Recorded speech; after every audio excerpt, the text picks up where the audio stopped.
Hello student, मैं अमसान सा स्वागत करता हूं आप सबका अपने यूट्यूब चैनल स्मार्ट ई क्लासेस में। तो जैसा कि हम लोग पिछले वीडियो में आर्टिकल को पढ़ रहे थे, तो आर्टिकल में हम लोगों ने डिफरेंट आर्टिकल द का यूज़ करना सीख लिया था। आज हम लोग इंडेफिनिट आर्टिकल ए एन का यूज़ कहाँ करना है ये जानेंगे। तो चलिए बिना देर किए हुए आज का वीडियो शुरू करते हैं। तो सबसे पहले हम लोग सीखेंगे कि ए का प्रयोग कहाँ होता है। तो इसके लिए आपको एक चीज़ नोट करना है अपने कॉपी में।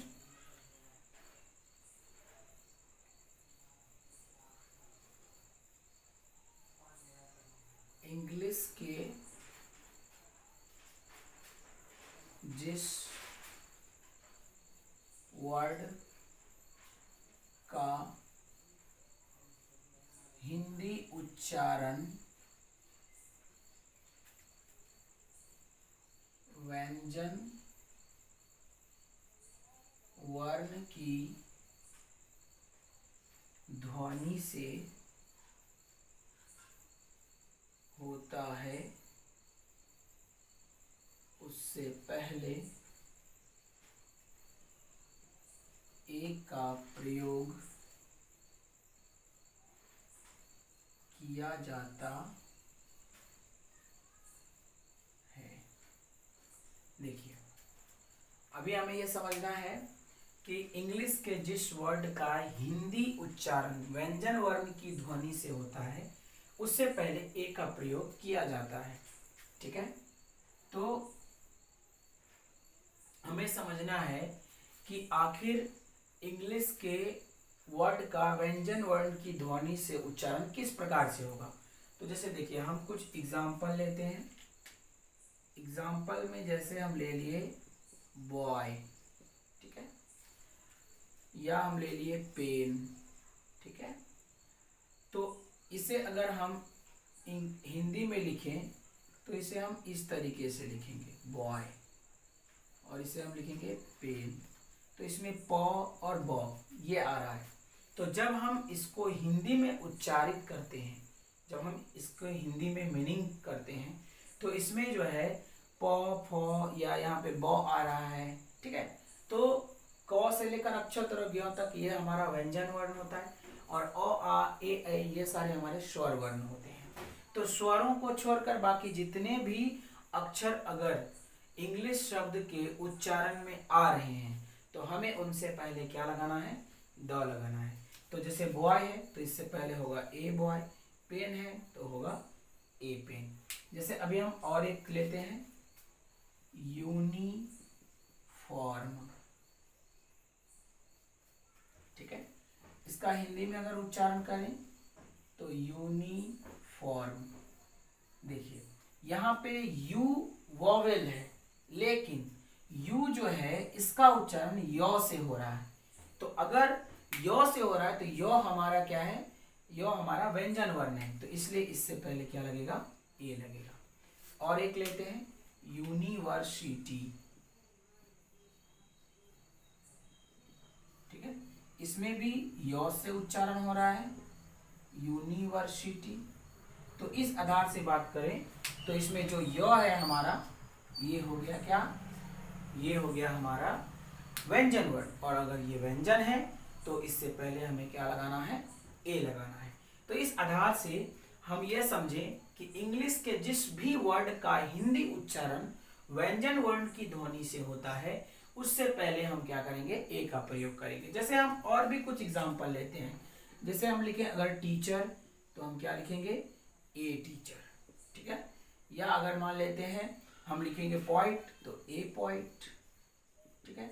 अगर हमें लिखेंगे बुक तो लिखेंगे ए बुक, ठीक है। क्योंकि इन सब का अगर आप हिंदी उच्चारण कीजिएगा तो ये सब में आपको व्यंजन वर्ण मिलेंगे। तो हम ये क्या समझें अभी कि अगर इंग्लिश का कोई भी वर्ड है तो अगर हम उसको हिंदी में उच्चारित करते हैं, तो अगर हिंदी में उच्चारण करने के बाद हमें व्यंजन वर्ण की ध्वनि से वो उच्चारित हो रहा हो, तो हम क्या करेंगे, उससे पहले ए का यूज कर देंगे, चाहे वो वोवेल में लिखा हो अथवा कॉन्सोनेंट में लिखा हो, ठीक है।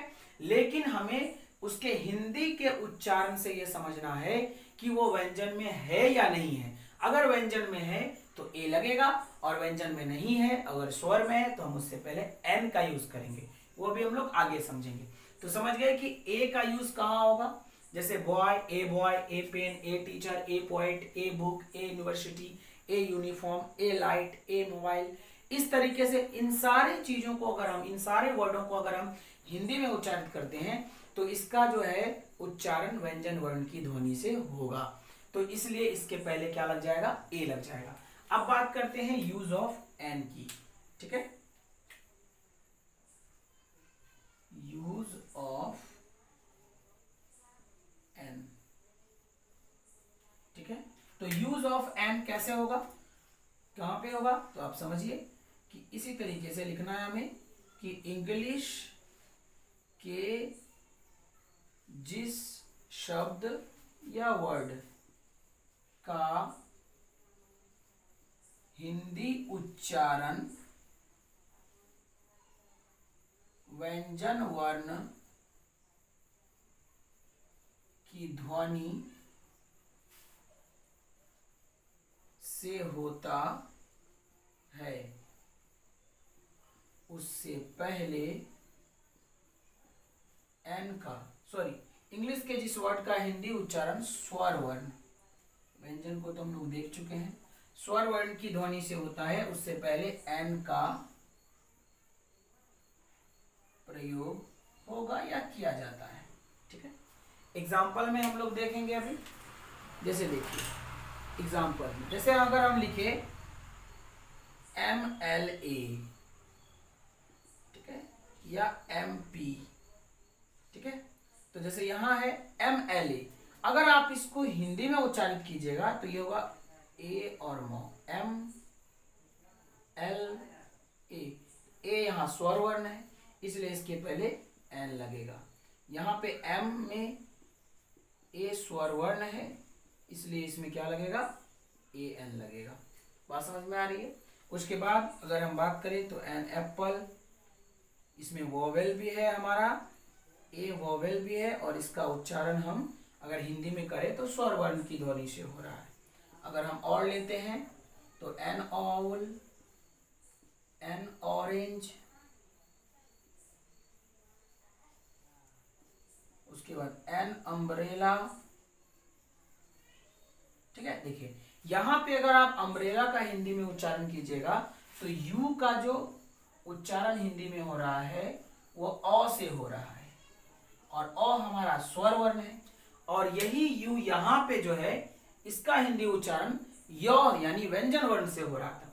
तो व्यंजन वर्ण से हो रहा है इसलिए ए लग गया और यहाँ पे स्वर वर्ण से हो रहा है इसलिए इसमें क्या लग गया, एन लग गया। तो इस आधार से हम क्या सीखे इसमें कि अगर कोई इंग्लिश का वर्ड है और उसका हिंदी उच्चारण स्वर वर्ण की ध्वनि से हो रहा है तो हम उससे पहले एन लगाएंगे और अगर व्यंजन वर्ण की ध्वनि से उसका उच्चारण हो रहा है तो उसके पहले हम क्या लगाएंगे, ए लगाएंगे।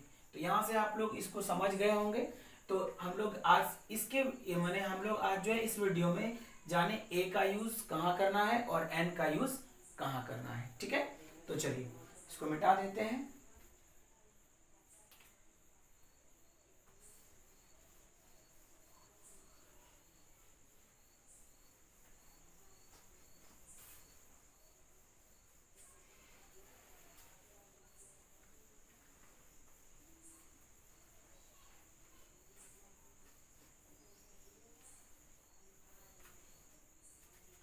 ठीक है,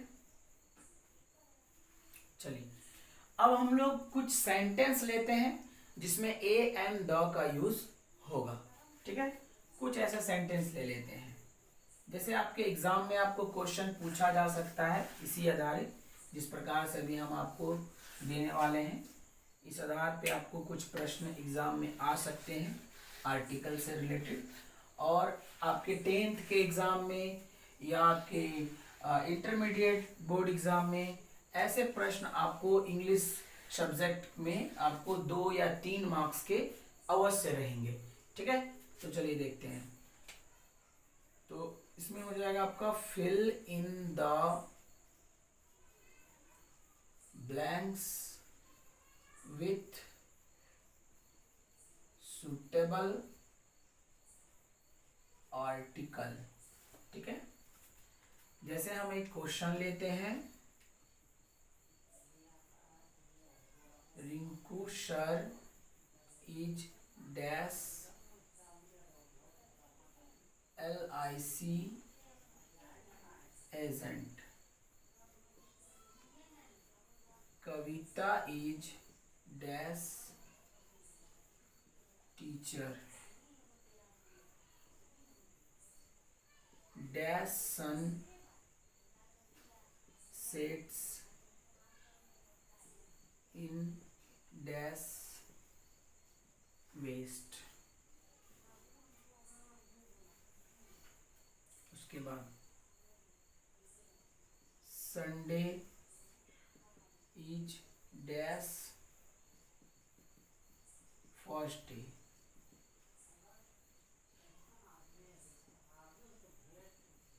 Raja is dash boy.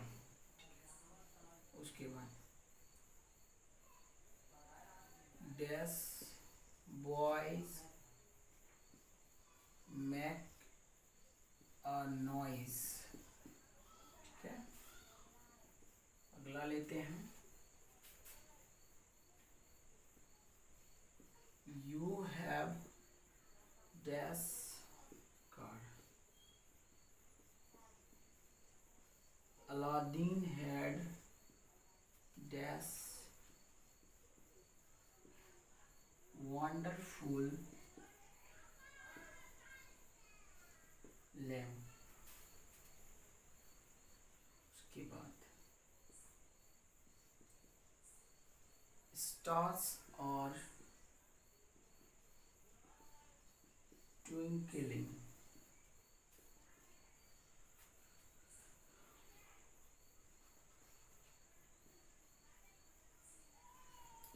Rahul Kumar is dash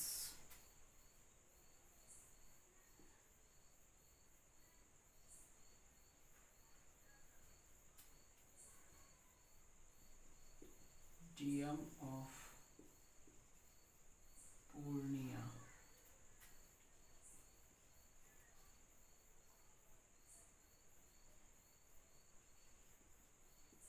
MK Mishra is dash video. ठीक है, उसके बाद मोहनलाल बजाज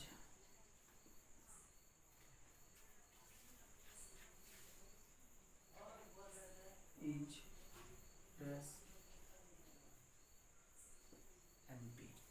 ठीक है, चलिए देखते हैं. अब यहाँ कुछ सेंटेंस हम लोगों ने यहाँ लिखा है.